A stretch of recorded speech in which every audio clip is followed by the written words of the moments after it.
የአሜሪካ የእስራኤል ኢራን ጦርነት ዛሬም እንደቀጠለ ይገኛል። እስራኤልና አሜሪካ በኢራን ላይ የከፈቱትን መጠነ ሰፊ ጥቃት እንደቀጠሉ ይገኛል። የኢራን አጸፋዊ ምላሽም ቢሆን ቀላል ሆኖ አልተገኘም። ኢራን ቅዳሜ ለእሁድ እስራኤል ላይ ያደረሰችው የሚሳኤል ጥቃት ቀላል የማይባል ጉዳትን አድርሷል። በዚህ የኢራን ጥቃት የእስራኤል የኒውክሌር ተቋም ኢላማ መደረጉ የስጋቱን ደረጃ ከፍ አድርጎ ታይቷል።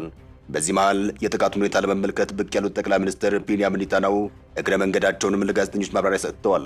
በዚህ ሁኔታ ኔታንያሁ ከኢራን ሚሳኤል ደረጃ ጋር በተያያዘም አንድ ማብራሪያን ሰጥተዋል። ማብራሪያቸው እኔ እኮ ያን ቀድሜ ነግራችሁ ነበር የሚል ሆኗል። ኢራን አሏት ከሚባለው የመካከለኛ ርቀት ሚሳኤል ያለፈ 2 ሚሳኤሎችን ማስወንጨፏ ጋር በተያያዘም ኔታንያሁ ማብራሪያን ሰጥተዋል። ኔታንያሁ በስልጣን ላይ ቆይታቸው ባገኟቸው ዓለም አቀፍ መድረኮች ሁሉ ኢራን አሏት ያሉትን የጦር መሳሪያዎች በመዘርዘር ይታወቃሉ። ኢራን የኒውክሌር ጦር መሳሪያ በእጇ ለማስገባት ምን ደረጃ ላይ እንዳለችም አብዝተው ተናግረዋል። In May, we exposed the site of Iran's secret atomic archive. It's right here, in the Shorabad district of Tehran. ኔታንያሁ ስለ ኢራን ኒውክሌር የመታጠቅ ጫፍ መድረስ እንዲሁም በሚሳኤሎቹ የርቀት መጠን በተደጋጋሚ ሲናገሩ ተደምጠዋል።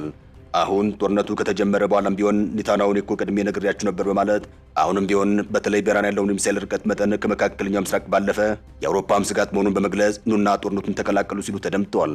Israel and the United States are working together for the entire world, and it's time to see the leaders of the rest of the countries join up.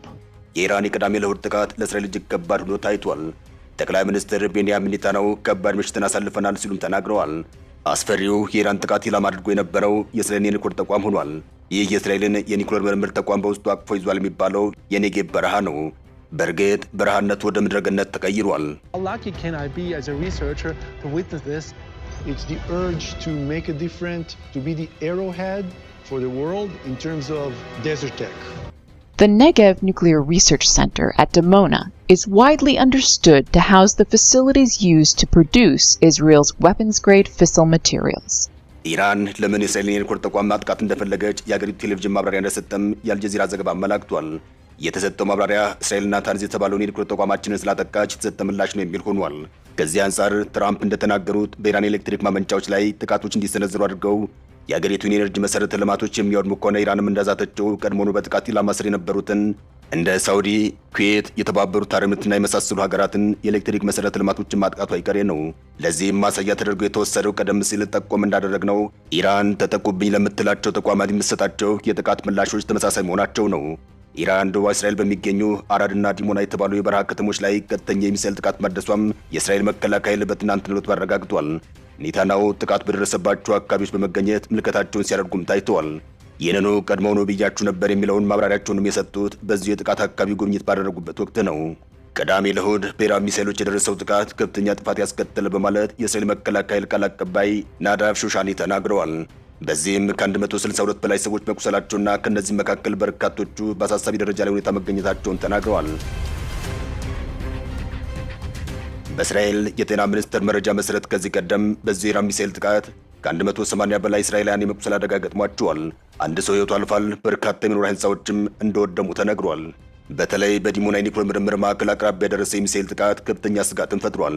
ሌላኛዋ የኢራን ጥቃት ኢላማ ሆና የታየችው ከተማም የእስራኤል መዲና የሆነችው ቴል አቪቭ ናት። ኢራን በዚህ ጥቃት በዓለም አቀፍ ደረጃ የተከለከለን የክላስተር ቦምብ ተጠቅማለች በሚል በእስራኤል በኩል ክስ ቀርቦባታል። ክላስተር ቦምብ በርካታ ቦምቦችን በውስጡ አሙቆ የያዘ በአካባቢው ደርሶ ፍንዳታዎችን በሚያስከትልበት ወቅትም ለመቆጣጠር በእጅጉ አስቸጋሪና እንዲሁም ወደ መሬት ከገባ በኋላም ቀስ በቀስ የተቀጣጠለ የቆይታ ጉዳቶችን ጭምር የሚያስከትል የቦምብ አይነት እንደሆነ ይነገራል። ከቦምቡ አደገኛነት ጋር በተያያዘም ሀገራት ቦምቡን ጥቅም ላይ እንዳያውሉ የሚከለክል ዓለም አቀፍ ድንጋጌ ወጥቷል። ሆኖም በእስራኤል በኩል ኢራንን ዓለም አቀፍ ክልከላ የተጣለበትን የክላስተር ቦምብ እየተጠቀመችብኝ ነው የሚል ተደጋጋሚ ክሶች እየተሰሙ ይገኛል። በዚህ ኢራን ቅዳሜ ለእሁድ በእስራኤል መዲና ቴል አቪቭ ከተማ ላይ ባደረሰችው የክላስተር ቦምብ ጥቃት በትንሹ 15 ሰዎች መቁሰል አደጋ እንደደረሰባቸው ከእነዚህ መካከል የተወሰኑት የከፋ መሆኑም ተሰምቷል። ጦርነቱ ከተጀመረበት ካለፈው ፌብሩዋሪ 28 2026 ዓ.ም ጀምሮም ባለፉት ቀናት ውስጥ ኢራን 400 ባለስቲክ ሚሳኤሎችን ወደ እስራኤል ማስወንጨፏም የእስራኤል አየር ኃይልን ዋቢ ያደረገው የቢቢሲ ዘገባ አመላክቷል።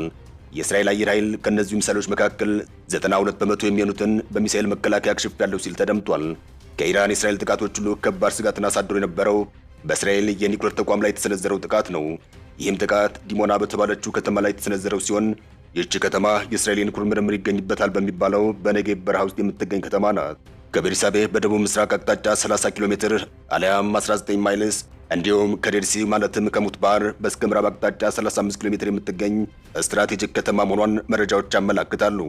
በዚህች ከተማ ቅርብ ርቀትም የሽሞን ፔሬስ ኔጌቭ የኒውክሌር ምርምር ማዕከል ይገኛል። አንዳንዶች በዚህ ቦታ የእስራኤል ኒውክሌር ጦር መሳሪያ ክምችት ይገኛል ሲሉ ይደመጣሉ።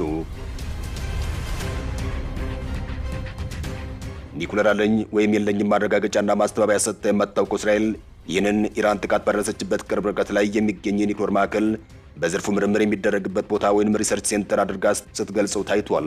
በጥቃቱ በእርግጥም ምን አይነት አደጋ ሊያስከትል የሚችል ክስተት ተፈጥሯል የሚለውን ጉዳይ በተመለከተ ጉዳዩን በቀጥታ የሚመለከተው ዓለም አቀፉ የአቶሚክ ኢነርጂ ኤጀንሲ በሰጠው ምላሽ ምንም አይነት የደረሰ ጉዳት ሪፖርት አልደረሰኝም ሲል አስታውቋል። ከዚሁ እጅግ አስደንጋጭ ነው ከተባለው የኢራን ጥቃት በኋላም የእስራኤል ጠቅላይ ሚኒስትር ቤንያሚን ኔታንያሁ ጉዳት በደረሰበት አንደኛው አካባቢ በመሆን መግለጫን የሰጡበት ሁኔታ ታይቷል። ኔታንያሁ በዚሁ ማብራሪያቸው ላይ እንዲህ ሲሉ ተደምጠዋል። እስራኤልና አሜሪካ ለቀሪው ዓለም ሰላም በጋራ እየሰሩ ይገኛል። አሁን ደግሞ የሌሎች ዓለማችን ሀገራት መሪዎች ከኛ ጋር በጋራ በመሆን የሚቆሙበት ሰዓት ነው ሲሉ ተደምጠዋል። በእርግጥ አንዳንዶች አካሄዳቸውን በዚሁ አቅጣጫ አድርገው መንቀሳቀስ በመጀመራቸው ደስ ብሎናል፣ ነገር ግን ይህ በቂ ነው የሚል እምነት የለኝም፣ ተጨማሪ እንቅስቃሴዎችና ምላሾች ጭምር ያስፈልጋሉ ሲሉ ተደምጠዋል።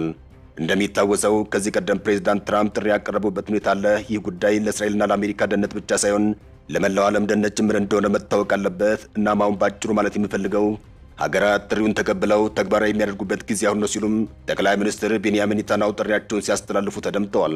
Israel and the United States are working together for the entire world. And it's time to see the leaders of the rest of the countries join up. ኔታንያሁ በሌላ አቅጣጫም የኢራን ሚሳኤል ለአውሮፓ ጭምር ስጋት እንደሆነ በሚገባ ታይቷል በማለት ቀድመው የተናገሩ መሆናቸውን በመግለጽ ያልኳችሁ ደረሰ ሲሉም ሲናገሩ ተደምጠዋል። ኢራን አሏት የሚባሉት የሚሳኤል አይነቶች በአጭር ርቀትና በመካከለኛ ርቀት ደረጃ የሚወነጨፉ እንደሆነ ይታመናል። እነዚህም ከ3000 ኪሎ ሜትሮች በላይ ሊወነጨፉ የማይችሉ ናቸው።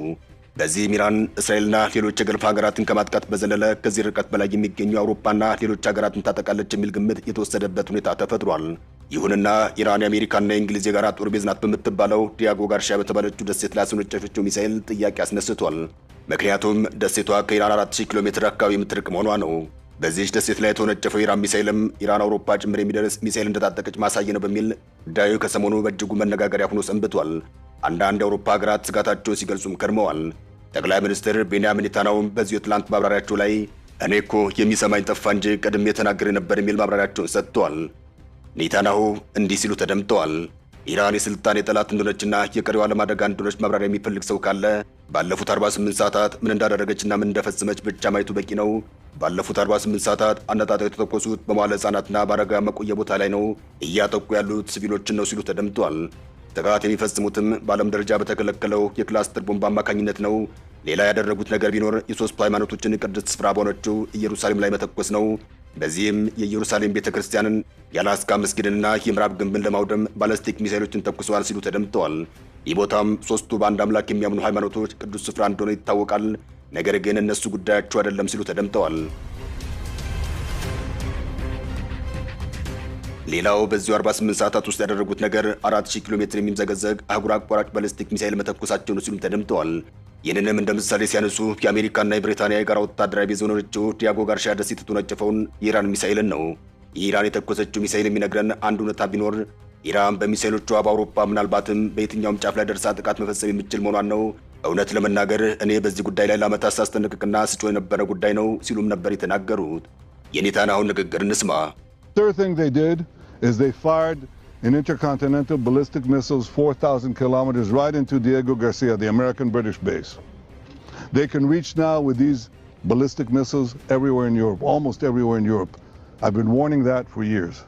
እናም ባጭሩ አሁን እየተባለ ያለው ኢራን ዱባይን፣ ሪያድን፣ አቡዳቢን፣ ቴልአቪቭን በሚሳይሎቿ እንደምታጠቃ ሁሉ ነገ ከነገ ወዲያ ለንደንና ፓሪስን ብሎም ሮምንና በርሊንን ልታጠቃ ትችላለች የሚል ነው። ኔታንያሁ እያሉ ያሉትም ኑና አሁኑን እኛን ተቀላቀሉ ብለውም አደጋውን በጋራ እንቅልብስ ሆኖ ይታያል። አበቃን። ሰናይ ጊዜን ተመኘን።